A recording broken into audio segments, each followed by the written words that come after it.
Let's finish up this series of videos by taking your last statement there, and I'll start with that. In the study of eschatology, we see in Revelation chapter 21, indeed, there is the final destination of the believer is going to be on the new earth. It's as if God says, the present heaven and the present earth aren't good enough. I'm going to make something better in which I can dwell with you without any sin. Revelation 22:3, there is no more curse. And so you see in the final chapters, this is known as capital E, capital S, the eternal state, when you're studying the end times.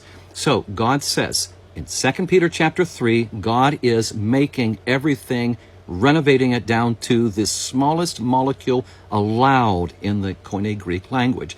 The presentation of the new heaven and new earth is found in Revelation chapter 21, verses 1 and 2. Indeed, and that's the blessedness of going into the eternal state. Right now, though, the believers are in heaven. Luke 15, in the presence of angels, there is celebration in heaven when a sinner repents. There are only two entities that are with God in his home, angels and the redeemed. It says in the presence of angels right now, and this comes from the mouth of Jesus, a pretty reliable source. Luke 16, when the faithful Lazarus dies, he is taken, in Jesus' own words, immediately to the presence of God.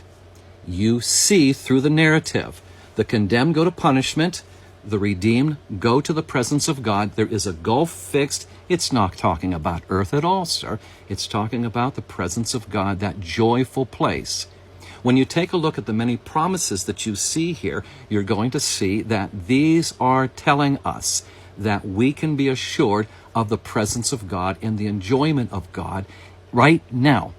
Hebrews chapter 12, verses 22 through 24. What does it say?